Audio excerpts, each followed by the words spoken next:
Boom! There it is, ladies and gents. Show number 2 for the day. We're ready to rock and roll. You ever thought about, selling stuff online maybe and didn't know where to start? Then this episode's for you. Let's get this one on the road. Here we go. Shut up and sit down. Look, a business can give you everything you want in life. Prestige, wealth, freedom. It can also take everything away from you. This show is for those who are willing to take that risk. These are the real life stories of entrepreneurs. But before we start, I have one small favor to ask. Please leave a comment. It can be advice, critiques, tips, feedback, or share this with someone because your engagement is the most valuable and most powerful form of social currency. So thank you, and welcome to another episode of Business Boss! All right, ladies and gents, look, e-commerce is a difficult business to break into. There's so much to learn, so many different strategies to implement. It can be overwhelming. But what if you could find a team to help you shorten that learning curve? A team that knows the ins and the outs of the industry and can guide you and direct you. Today's guest has helped over 300 clients build and grow their e-commerce businesses to over 6- and 7-figure revenue streams. So let's learn all we can from the founder of Ascend today. Let's welcome to the show, Mr.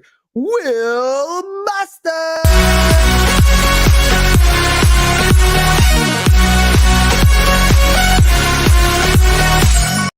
All right, Will, welcome to the program, man.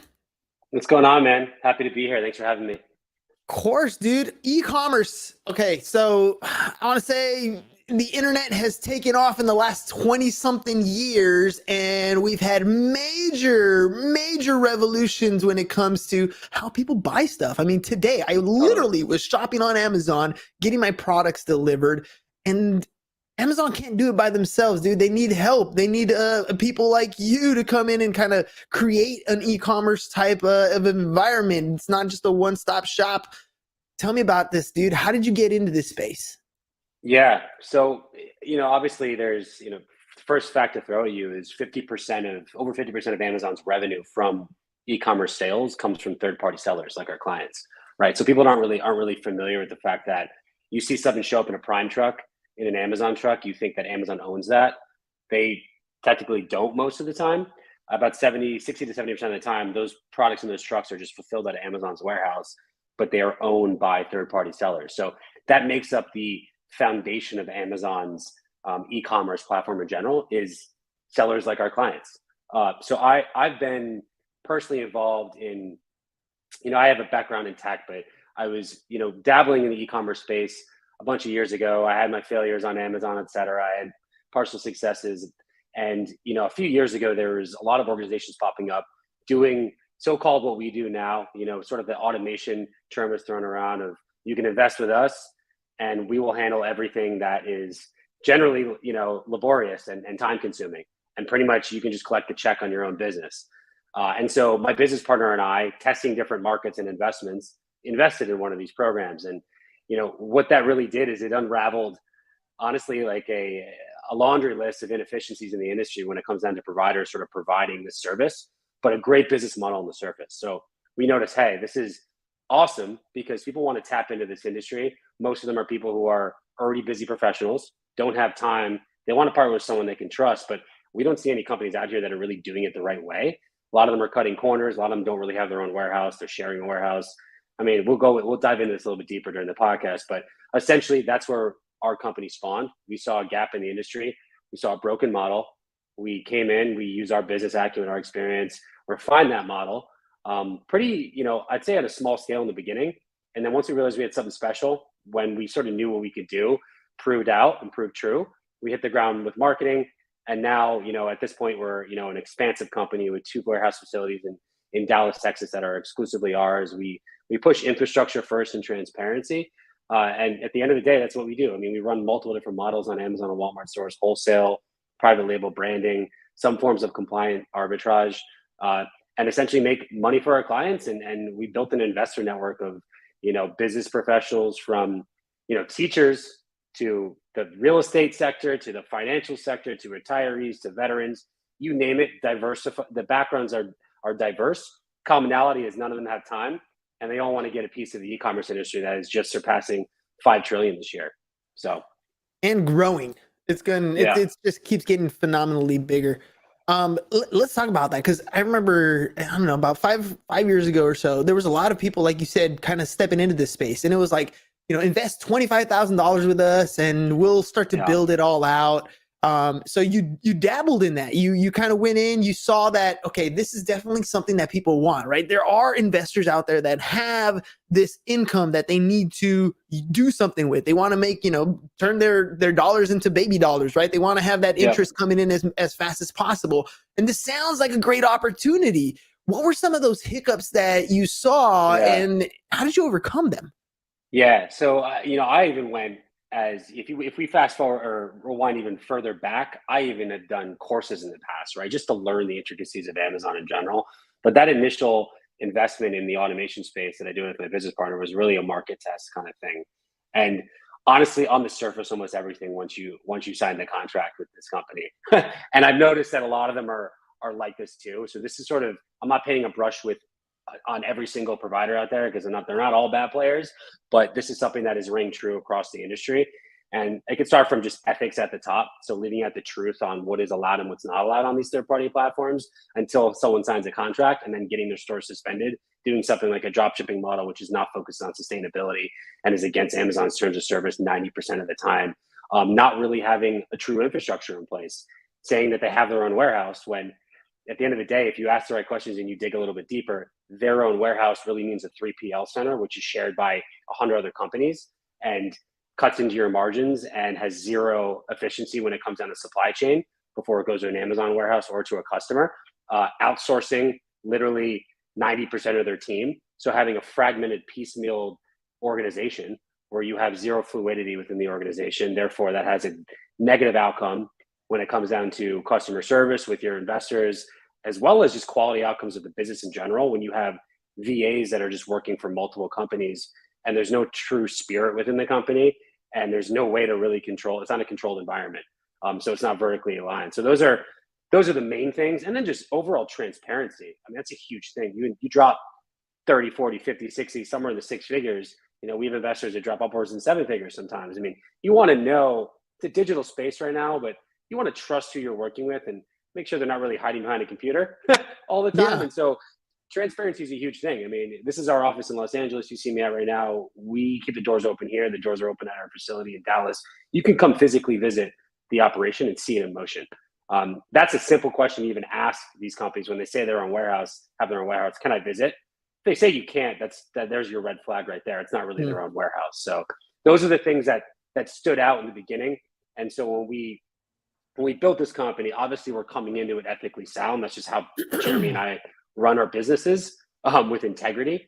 And so number one, it's having that aspect, which we brought to the table the second we started the business. And then number two, it's really focusing on compliant business models, ones that we know are compliant within Amazon. And then focusing on the infrastructure and the logistics piece. We are built as a logistics company and a wholesale distributor. That is the heart of successful businesses that are built for longevity and sustainability. And so we sort of built the company in a flip manner, as opposed to a lot of these companies are focusing on the management piece of their Amazon store. And then they piecemeal together the entire supply chain and everything as they go. And they're almost swimming upstream from day one.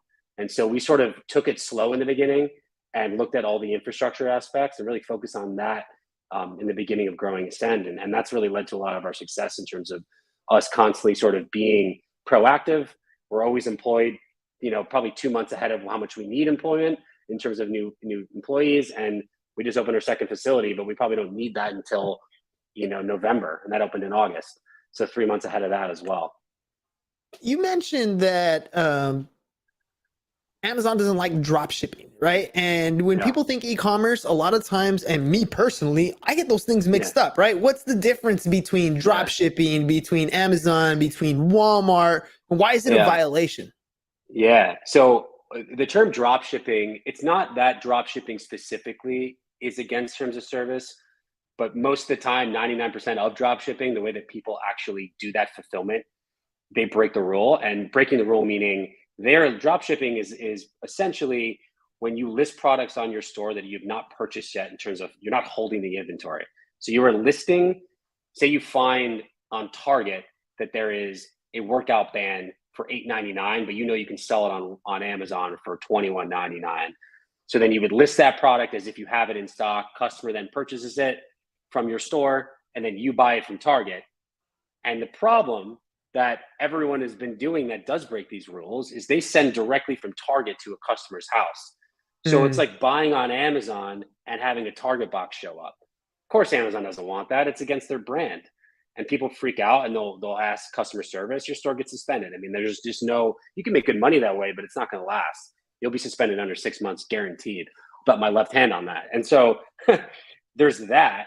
But then there's also the ability to potentially, if you have your own warehouse facility, which part of our FBM model is actually that exact model, but let's take out sending it direct to customer. Let's add our warehouse facility in the middle there as a prep center. We have a team that if we do part of that model, we'll send it directly to our warehouse first, repackage it the same day, send it out to the customer, not breaking any rules, same exact thing, comes in a regular box.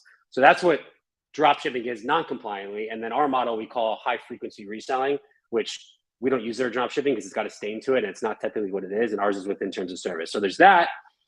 That is fulfilled by merchant. So that means Amazon is not sending out of their warehouse or Walmart's not sending out of their warehouse. If you send it as a Prime product or a Walmart fulfillment services product, it means that you are sourcing products first, most likely in bulk. So most likely in wholesale, which means you buy it in volume, get it at a discount. Then you have to still prep it most of the time. Most of the time you do have to actually, some suppliers will prep it ahead of time, but a lot of them, they won't. So if you're buying directly from a wholesaler, you have to send it to a prep center. We have our own prep center, obviously. So you could send to an Ascend warehouse, or if you're not using Ascend, maybe a third-party warehouse, you break that down, get it ready for Amazon specifications, shoot it out to an Amazon or Walmart warehouse, then it's listed as a Prime product. It comes in a Prime box. So Amazon then will repackage it their own liking, brand it themselves, do the 2-day shipping, take liability on the shipping, etc. That model is generally wholesale, could also be private label. If you look at the fulfillment models, which I'll touch on briefly, is you have, or the product sourcing models, you can source through wholesale, which is volume, right? You can do the arbitrage, which is the first one I explained. Then you can do the branded aspect, which is private label. That's building out a brand, getting it manufactured. That holds a lot of weight when it comes down to the valuation of your business down the line, if you ever wanted to sell it. So this is digital real estate. This isn't just about passive income. These are assets we're building. So you want to do it the right way. So we actually offer all three of those, and we do it in a manner where we start with wholesale. We make sure that your business is optimal for appreciation. But that's essentially all the routes you can take, and we sort of cover all of them. I would say Walmart, it's an emerging platform. Their platform, there are a lot of differences, but WFS is essentially what your FBA is, which means fulfilled by Amazon or Walmart fulfillment services, and that's your Amazon Prime. Dude, that's a ton. I mean, that was like 3 different ways to run and operate a business. Now you're talking about 2 different types of service providers. That's a lot to get into. So when somebody does want to get involved, I can see why they like, I don't really know what I'm doing. How can I like shorten that learning curve? So when an investor comes in and wants to build a store, they have no clue. Yeah. I have no clue how this works. I know how to order my packages, but how to build a store, that's just not me, right? So what type of investment are we looking at, and where does that investment go? Yeah. So essentially, we have people who come to us who have maybe had some prior experience, right? Maybe they had a brand that took off on Amazon and they don't have that much time for its growth, so it's plateauing, and they need someone to sort of take up the reins. And then we have people that have zero experience whatsoever. They come from a completely different sector and they just want to tap into this and they want to make money off this. They know it's a good asset class to be a part of, especially right now, considering it's growing while stocks are volatile, crypto's crashed, and real estate's inflated. So, and we have inflation. So money that's sitting is money that's you're losing. So that being said, essentially like where you start is you pay an upfront cost. And the way that is, there's different tiers. We go as low as 20 grand, as high as $50,000 for one business. And that's essentially going to determine your profit split. So that's an infrastructure cost. So say you throw 30 grand towards us, 20 grand is a 50-50 split on net profit earnings. 30 grand would be 60% to the investor, 40% to us. Remember, this is commission. This is not ownership of the store. You own the business outright as an investor. 35 grand is 65-35. 40 grand is 70-30. I added the 50 grand in there because you can add a private label product here for $10,000 for like the premier package. You can also get bundles, but this is for one store. That's net profit earnings. So that 70-30 split is off your true net earnings of your entire store. What did you actually make? Not what your revenue was. What did you take home after all costs, right? So that's what that split is. You pay that infrastructure cost. That's a one-time fee.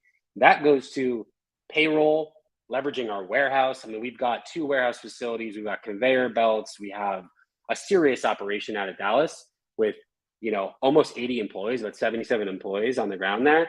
Our warehouse manager is making 6 figures. It's a serious operation. So you're essentially paying your upfront fee to be part of this infrastructure and have us leverage it on behalf of your business. It goes to payroll, it goes to product research, it goes to us sort of giving a runway until we make your store profitable, right? R&D, et cetera, all that kind of stuff. It's almost like a franchising cost, even though my legal team hates it when I use that term. That's the easiest way to conceptualize it. That goes to that. Then we build, after you fill out a couple forms, get your initial Amazon store open, which you have to do initially, which we guide you on, but it's your store. So individually, they check your identity. We then go ahead and we leverage your working capital to grow your business. So there's the upfront fee does not go to product, it goes to infrastructure costs.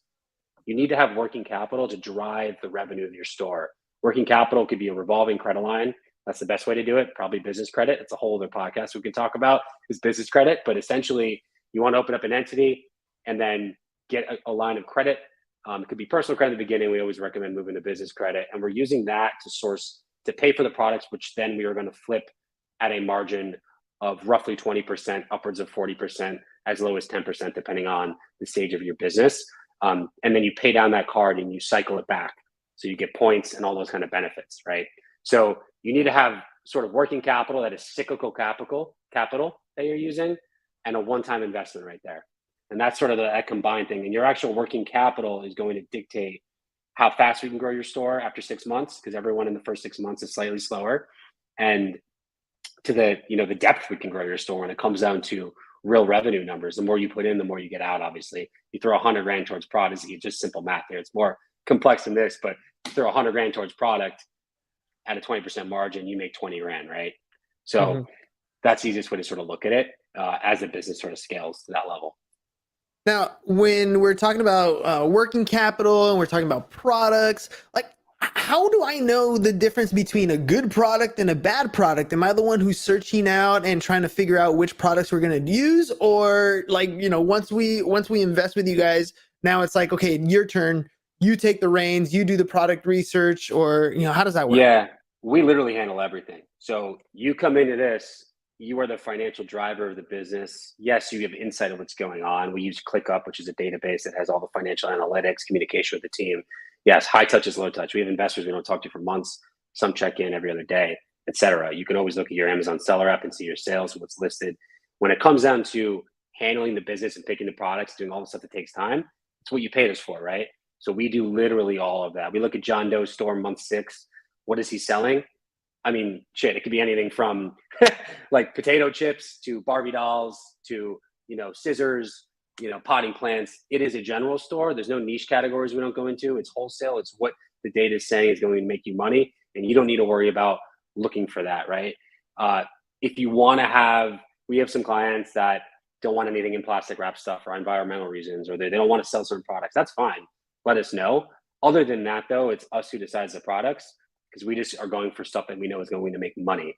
If it goes down to private label is always an add-on for our business model. If you decide to have a branded product on top of the wholesale aspect of what we do, you might have a little bit more of say in terms of the categories we go into. So we can do research. If you like wellness, or you like, let's just say you're an athlete and you want to do some kind of brand with workout gear, like resistance bands or something that's super saturated, but this is an example. We can go down that route and search in that category, in that niche, for something that is a viable, profitable product that we can manufacture. And if we find something that works, then we can sort of jump down that category and open up a sort of a catalog of products down that line. But that's the closest it gets into a client actually deciding, and that's more on the passion side when you get to that level.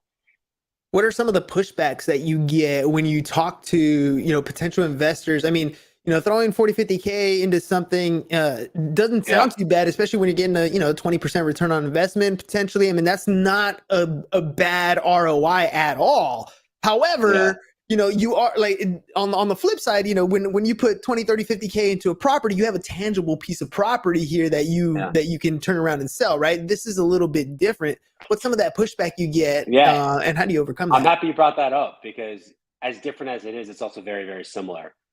This is just one example real quick. So, and this is going to be a long answer, but the first example we got here is if I open an Amazon store and I got one sale. So the first sale dictates the age of the store. It begins aging after you get one sale. If I got one sale and then I decided not to sell anymore, right?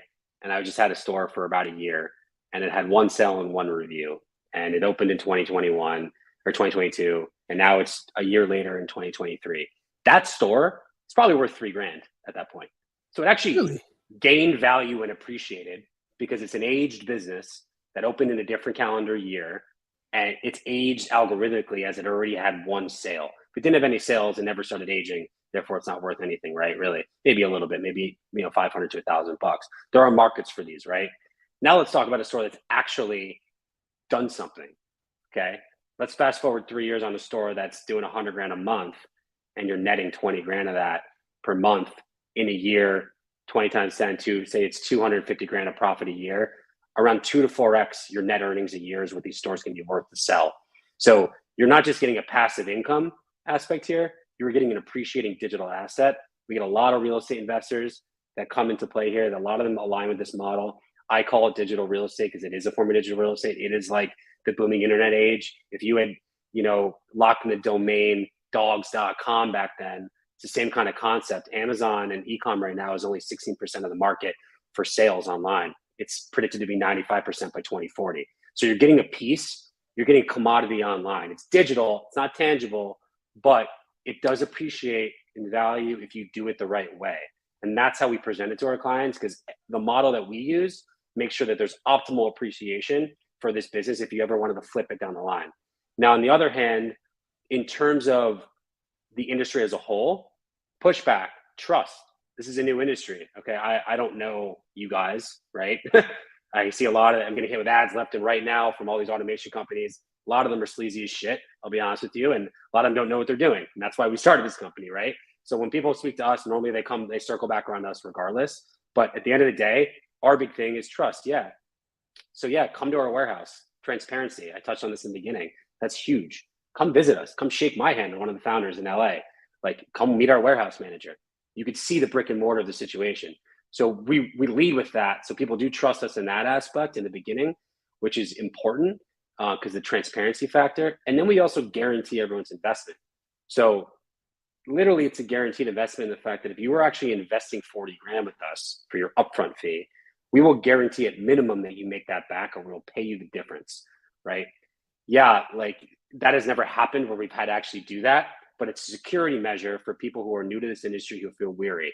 So you can think in the worst case scenario in your mind that you just don't make money and you break even on 40 grand, right?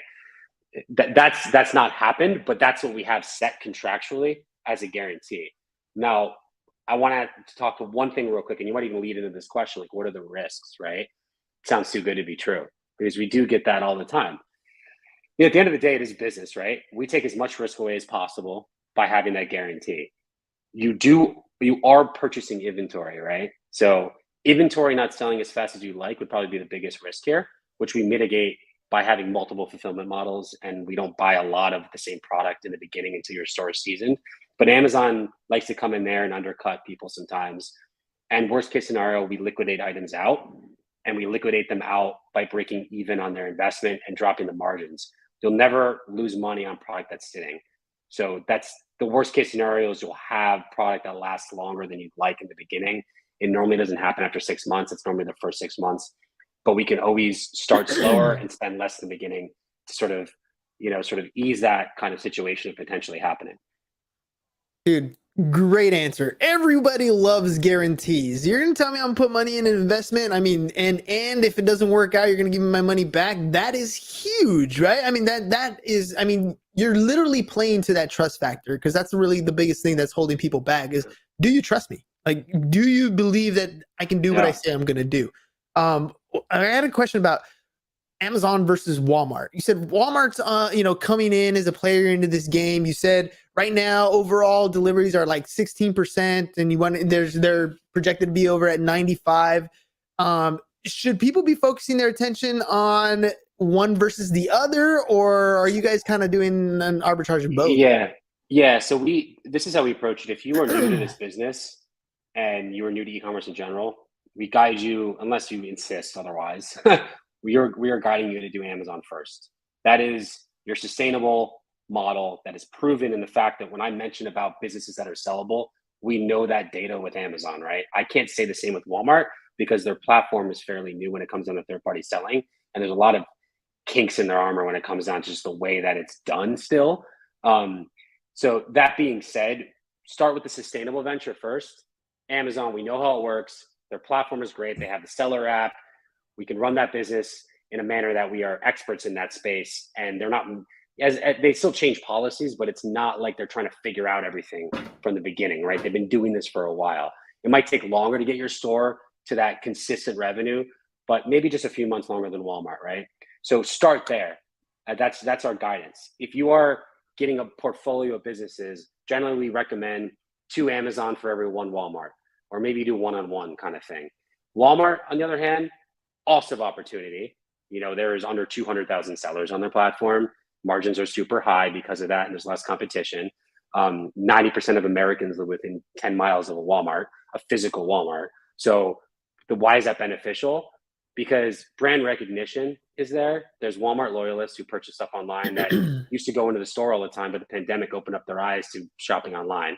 So you have lifelong customers that's growing. They also have an $18 billion initiative in their e-commerce program, which is huge. And they also leverage their brick and mortar Walmart supercenters as partial logistics centers. So you can order online and pick up at Walmart kind of thing. All these are benefits for their growth in e-commerce. They're about 10% of the e-commerce market, right? What I mentioned before was 16% of the retail market is e-commerce in general. Out of the e-commerce in general, overall, Walmart is about 10%. I'm not sure Amazon is close to 50%, but there is a huge amount of market share that Walmart is going to take over the next few years. They will never be past Walmart or past Amazon, but there's a lot more selling to do there, and there's a lot of categories that they're going to excel in, and there's a lot of products that they simply don't sell that Amazon does. So you can go in there as a seller, and if you're doing well on Amazon, you can cross sell that product on Walmart, probably have higher margins, most likely, maybe a little bit less volume in sales, but then you can also sell products that you can't sell on Amazon just because there are category leaders that you simply cannot jump in front of the line on just based on their establishment on Amazon's platform, which they're not on Walmart's. There's a lot of big companies right now that can't get on Walmart still because it's a tricky process to get approved as well. We got about an 80% approval rate. But yeah, those are the big factors I'd say to really take into consideration. But there is like some funkiness with their platform. If you were to go on to like seller.amazon.com or seller.walmart.com and you have both of those businesses up and you want to look at like what's going on with both your businesses, Walmart's like freezes sometimes and it's a little bit funky, but that's the name of the game. Amazon's like your index fund. Walmart's like your crypto. High risk, high return. Balance out your ecom portfolio and do both. That's how we recommend it. All right, I got one more question because we're running low on time. It's kind of a two-parter. One, you mentioned the 6 months that you kind of got to wait, things kind of slow up before things pick up. When does that, what does that kind of look like as far as dollars are concerned? And then, of course, any final thoughts? Yeah, totally. So the first 6 months, this is sort of an Amazon probationary period. So if you're a new seller, they got their eyes on you. They're vetting you out, making sure you're selling real products. They're not really premiering a lot of your stuff everywhere. They've limited inventory limits for Amazon FBA. You have like earn your stripes per se. And so we're really just getting traction in your store. We're dropping margins a little bit lower on what we're selling just so we can get that first sale. So you might have 7% margins on some stuff that we could generally go higher, but the fact that you're a new store with no reviews, we need to get traction overall just to get your store moving and grooving.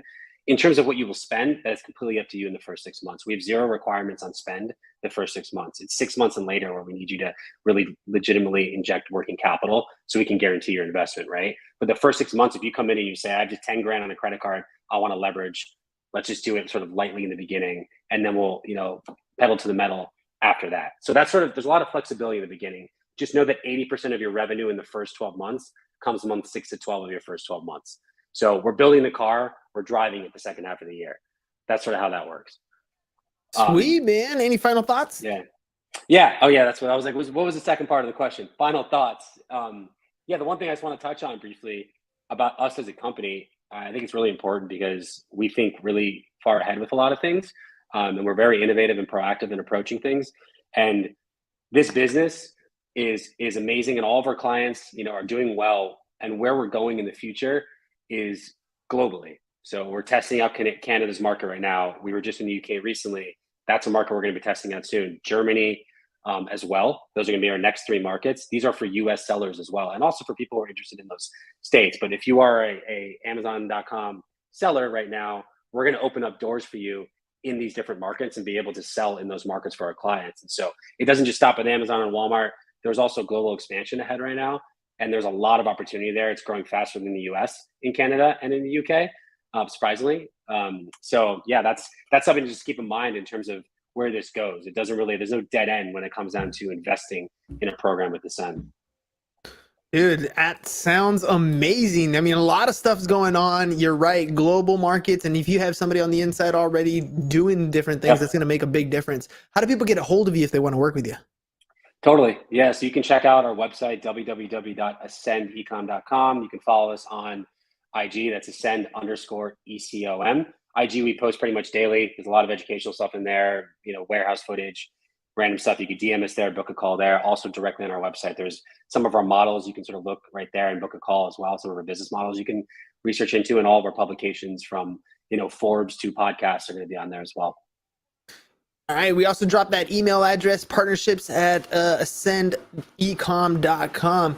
All right, man. Well, thank you very much for being on the show, ladies and gents. Dude, I don't know about you guys, but I was literally ordering something on Amazon just a little while ago, and you never know. Some of those products could be some of the very products that are putting money in your pocket. So if you got some of that disposable income, you're wondering what kind of business can I create that pays you passively and has an ability to grow in value because you can exit by selling it, you might want to check this out. Make sure you guys go to ascendecom.com, or follow Will over on Instagram, ascend_ecom. Send them a DM. Check out all the stuff they got going on. It's legit. Real warehouses, real people, real business ready to help you make real dollars.